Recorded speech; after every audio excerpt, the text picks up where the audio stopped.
8h53, de volta com o Folha no Ar, ao vivo aqui pela Folha FM, agora com o Aloysio Abreu Barbosa devidamente reconectado. Voltamos ao vivo e, Aloysio, eu volto com você na sua linha de raciocínio. O Sofete terminava também aquela resposta à sua colocação, à sua análise, e peço a você então para retomar esse tema que é o tema do momento, que a gente estava conversando aqui nesse meio tempo, a imprensa todo, o mundo todo acompanhando essa movimentação geopolítica, que não é só uma coisa também muito particular dos Estados Unidos, como vocês colocaram aqui, Aloysio, por favor. Reinauguração do colonialismo clássico, né, do imperialismo clássico, né, que está vivendo hoje é basicamente isso, né? Não mais através de colônias, mas através de protetorados, onde há um simulacro de governo nacional, mas todas as decisões macro partem da potência estrangeira que a controla. Agora, sempre tem também, Sofiati, o outro lado. Tudo na vida tem no mínimo dois lados, né? Maduro, ele chegou ao poder com a morte de Chávez em 2013. Ele era vice-presidente. Segundo a Constituição venezuelana, quem assumiria seria o presidente da Assembleia. Ele mudou a Constituição de maneira para atender seu interesse pessoal, assume como presidente para concorrer no cargo, ganha a eleição de Capriles, apenas 4% de votos, né? Ainda mais apertada que a vitória de Lula para Bolsonaro. Capriles denuncia a eleição como fraudada.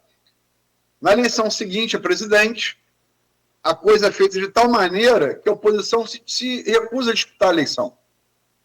E todos os observadores internacionais, vários países estrangeiros, não reconhecem a reeleição de Maduro. Se são eleições questionadas, a terceira é comprovadamente fraudada. A oposição apresenta atas de votação que provam, né, que a oposição venceu a eleição, e não venceu por pouco, não, venceu bem, por uns 60 pontos de vantagem. Perdão, por uns 60% de votação, não de vantagem, né? De votação. Alguns 15 a 20 pontos de vantagem. E Maduro manda tudo às favas e fica no poder, né? Maduro acelerou a repressão que já existia no governo Chávez. Você não tem números precisos, mas não é leviano afirmar que durante 13 anos Maduro prendeu, torturou e executou milhares de venezuelanos. Milhares. Talvez na casa de dezenas de milhares, inclusive adolescentes. Você tem a OEA falando isso, você tem vários organismos de observação internacional, uma comissão da ONU, chefiada pela Michelle Bachelet, que foi presidente do Chile, constatou isso. Um governo que condenou o seu povo à fome, né? São 80% da população venezuelana na pobreza, 50% na extrema pobreza e a falta de remédio. Enfim, e fraudou a eleição comprovadamente em 2024. E ainda assim, boa parte da esquerda brasileira e latino-americana fez vistas grossas e faz até hoje em relação a isso. Como é que você vê esse outro lado da moeda? Eu vejo como dois pesos e duas medidas, né? Porque se um tipo de ditadura desse praticado pela direita, as críticas são muito grandes. As críticas da esquerda são muito grandes. Aí, nesse caso, há uma certa leniência, né? Aliás, eu vejo isso no mundo todo, né? Essas coisas acontecem dessa maneira. A esquerda critica a direita no que ela faz, que exorbita, e a direita faz o mesmo. Mas eu não sei se é por aí, se essa questão nossa é por aí. É claro, eu sou anti-chavista, anti-madurista. Sou, claro. Eu acho que o governo brasileiro acabou sendo empurrado para assumir uma posição de não apoiar abertamente, porque era tão despragada essa postura do Maduro com relação à ditadura, com relação a presos políticos, com relação a tudo que acontece na Venezuela, que não era possível, né? Não era, até o Celso Amorim mesmo que disse, o Celso Amorim, a gente sabe da história dele, sabe de uma história de engajamento ao PT, sabe da história dele de apoiar a esquerda, sabe bem disso, ele mesmo viu que passou do limite. Agora, com relação a Trump na Venezuela, eu acho que a questão não é essa, não é muito essa. Eu acho que a questão é mais petróleo mesmo. A questão é mais demarcar território. A questão é mais demarcar influência. A questão é mais a tripartite do mundo, né? Entre Estados Unidos, Rússia e China. Quer dizer, cada um vai cuidar do seu pedaço e sem conflito. Eu acho que Trump não vai dar o apoio que a Ucrânia deseja. Eu acho que se a China, por exemplo, incorporar Taiwan, eu tenho dúvidas se vai haver uma intervenção norte-americana que leve a uma terceira guerra mundial, por exemplo. Então, eu acho que a definição é essa. São 3 áreas do mundo, cada um com o seu imperador. E aquelas áreas que circulam em torno, tipo Europa Ocidental, o Oriente Médio, de alguma maneira, a Índia, que vai ter uma postura mais forte, mais independente, mas eu acho que a gente caminha para isso. Veja bem, quando eu reconheço a condição inquestionável de ditadura de Maduro, né, se dá um dado, condenou 1/3 de cada venezuelano vivo na Terra hoje ao êxodo. Ao êxodo, à fome, né? Porque essas pessoas... Assim, a fome eu falei, mas assim, 1 entre cada 3 venezuelanos vivos no mundo hoje vive fora da Venezuela. Que não é uma questão política, por motivos políticos, e sim por motivos econômicos. Mas também por motivos políticos, há pessoas que eles quiseram que saísse mesmo, né? Inclusive, quando a gente falou no primeiro bloco aqui, dos artistas, a maioria dos artistas saiu da Venezuela, a classe artística, né? Sim. Agora, que futuro você vê para isso? Porque o Brasil tem a questão do tamanho do país, né? Não é uma potência militar, certamente não vai se tornar, mas tem uma economia muito grande, um país e uma população muito grande. Quer dizer, como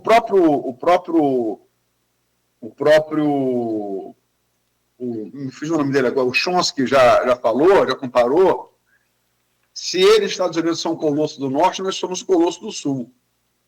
Que papel, e aí faço a minha última pergunta, que são 9-2, que papel você acha que está reservado para o Brasil, com Lula ou sem Lula, para o país, dentro desse tripartite? Nesse novo traçado mundial, que não sei se perdura depois de Trump, porque o Trump deseja, o sonho dele é ter um terceiro mandato. Acho que não sei como é que vai ser quer dizer, as leis americanas vão permitir que isso aconteça. Ele tenta mudar, ele tenta reprimir, restringir, né, a ação do Banco Central, algo que, se fosse feito aqui no Brasil, já foi feito e criticado, né? Não se admite isso, mas ele faz isso lá.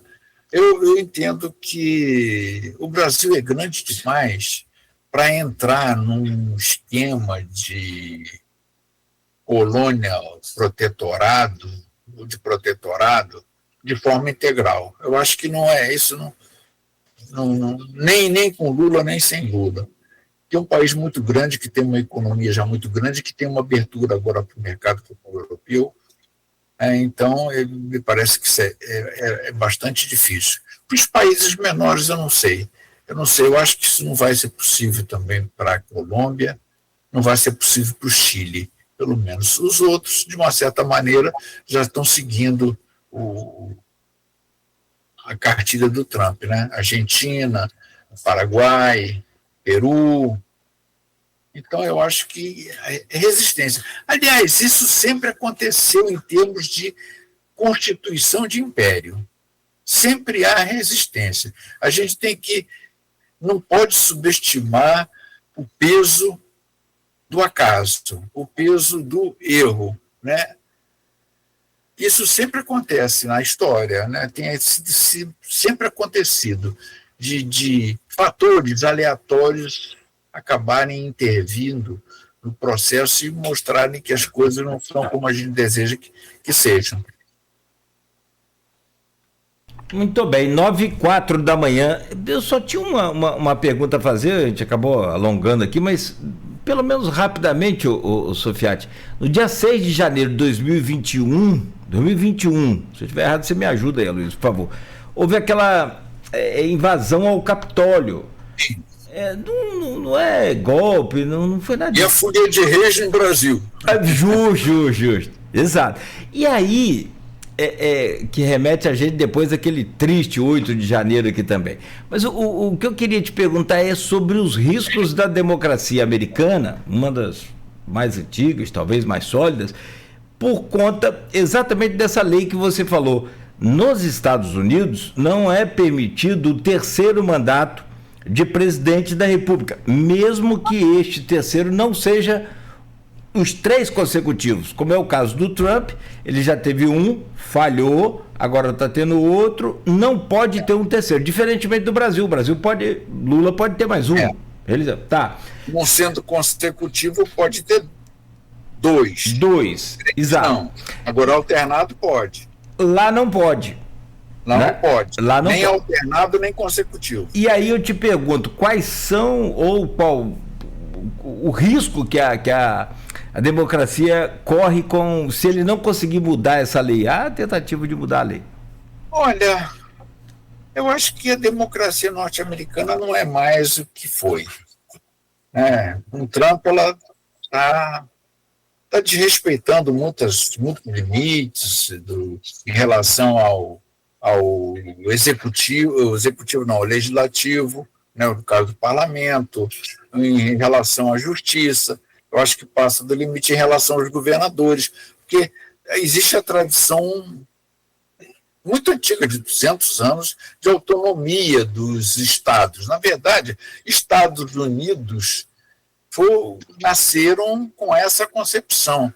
Quer dizer, existe um poder central, mas esse poder central respeita os poderes locais, a partir das 13 colônias, que tinham uma autonomia muito grande, né? Então, se isso tende a terminar, se o governo federal começa a fazer intervenção militar das forças de imigração, da Guarda Nacional nos estados, assim, passando por cima de governadores, de prefeitos, eu acho que isso ameaça a democracia norte-americana, assim como aquilo que a gente conhece. A gente conhece assim, eu acho que isso é uma ameaça também para a periferia, para o mundo que gira em torno dos Estados Unidos. Muito bem. Agradecer o pessoal aqui também, a Luiz e Sofiati, você que nos acompanha aí pelo Face, comentando.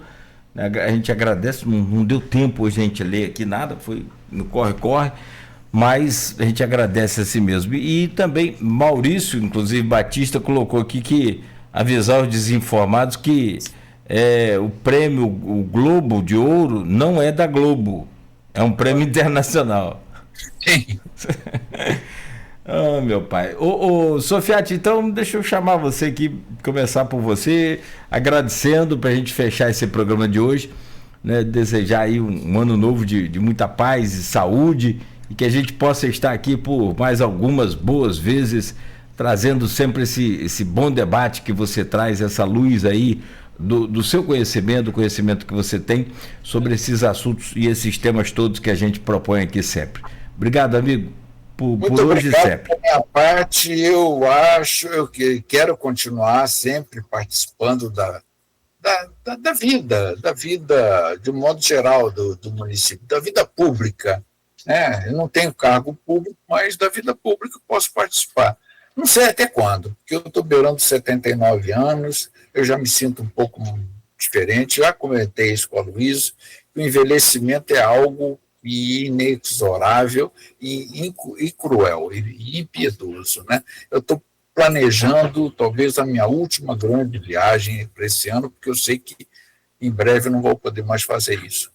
Então, agradeço muito a atenção, cumprimento a todos, ao Aloysio, ao Cláudio, aos ouvintes, do modo geral, e desejo voltar. Vamos ver quando. Obrigado. Você é um daqueles seres humanos que a gente torce para não envelhecer rápido, né? Você é campeão, você é fantástico. Obrigado, Sofiati. Meu caro Aloysio, deixa eu trazer a Luísa para fechar aqui com você também, Sofiati, só um instante. Bom dia e obrigado por hoje, até amanhã às 7, Aloysio. Bom dia, Cláudio Nogueira, Marcelo na técnica, Sofiati, obrigado pela entrevista. Essa qual, Sofiati? É a 7ª? Não, já perdi a conta, tem que ver lá, procurar no YouTube. Boa, nós vamos fazer um scout aqui para saber. Eu já perdi por aí, a conta. Mas tá nesse patamar aí, de 7 a 8. Dá para pedir já umas 3 músicas, né? Uma? Já. No mínimo 2. É verdade, eu tenho até escolhas. Eu já sei que a primeira é Mahler, a segunda. Não, eu tenho assim muitas escolhas, né? A gente pode pensar de eu colocar tudo num saquinho e tirar. Delas fica mais fácil.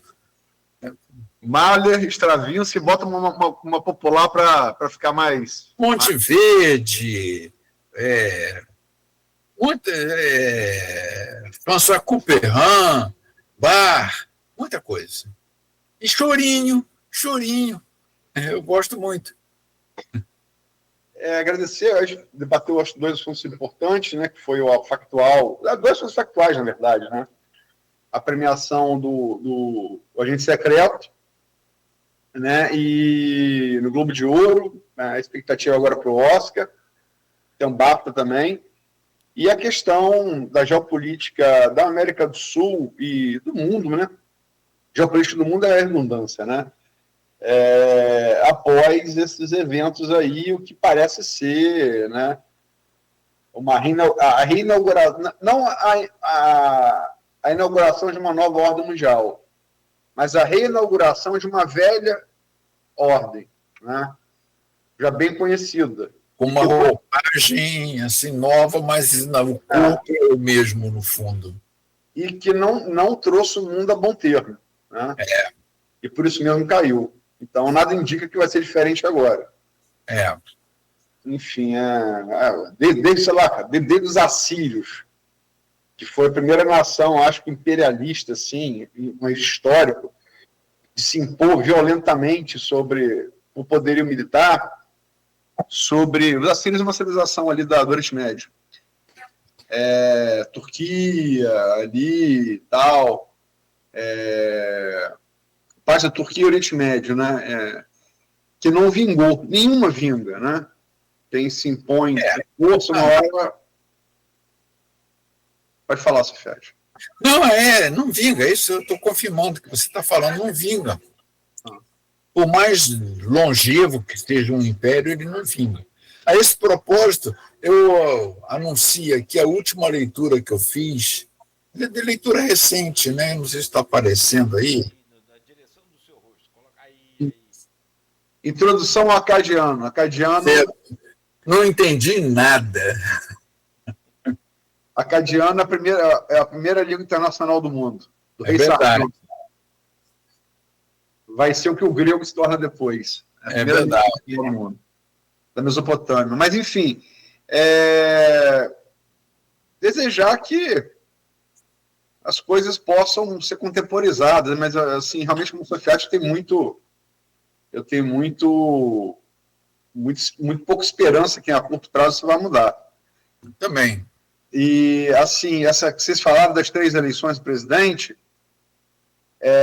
isso não existia nos Estados Unidos. Isso foi uma emenda constitucional após a morte de Franklin Delano Roosevelt no final da Segunda Guerra Mundial. Franklin Delano Roosevelt tinha sido várias vezes presidente, e eles fizeram essa emenda constitucional dizendo que você só podia ser eleito, você podia ter 2 mandatos, né? Após a morte de Franklin Delano Roosevelt, nos anos 40, né? E lembrar para quem é pró-Trump que se um ex-presidente por 2 mandatos pudesse ser candidato a terceiro, tem um rapaz chamado Obama, que pode disputar também. E seguindo essa emenda, tendo 2 mandatos consecutivos ou alternados, vai para casa. Mas falando, se mudarem para eleger Trump, pode acabar elegendo Barack Obama. Pois é. Até porque todas as pesquisas apontam que a popularidade de Trump hoje é muito baixa. Ele teve derrotas consideráveis nas eleições a alguns prefeitos e governadores no ano passado, inclusive a Prefeitura de Nova York, né? E vamos ter agora, muito mais importante que isso, as midterms, que são eleições de meio mandato presidencial, onde você vai renovar todos os deputados e mais de 1/3 dos senadores, e, se não me engano, são 36 governadores. Não é incomum, não é porque é Trump, não é incomum o presidente perder as midterms. E mesmo com o Congresso de maioria republicana, que é o que existe hoje, o Senado aprovou, né, uma determinação que impede Trump de fazer novas ações militares na Venezuela sem ouvir o Congresso. E essa votação passou com o voto de 5 senadores republicanos, que foram espinafrados por Trump, mas passou. Então, são os freios e contrapesos que ainda existem dentro dos Estados Unidos. Tomara que isso volte a vigorar de maneira consistente. Mas é isso. Perfeito. Gente, obrigado então por hoje. Obrigado. Forte abraço, até a próxima. Forte abraço para ambos. Aloysio, obrigado também por hoje. Até amanhã, se Deus quiser. Como é que se diz um abraço em arcadiano, Sofiati?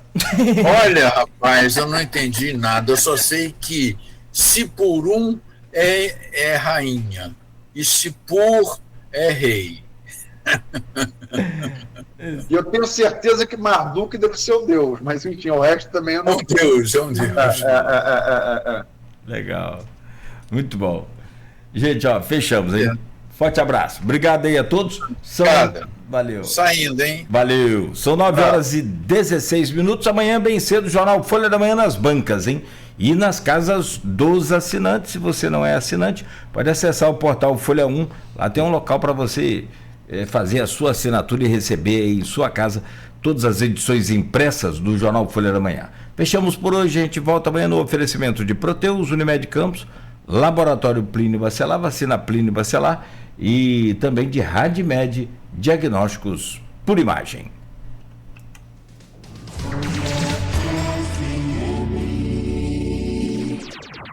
Tá na hora de economizar energia com a Eletricampos.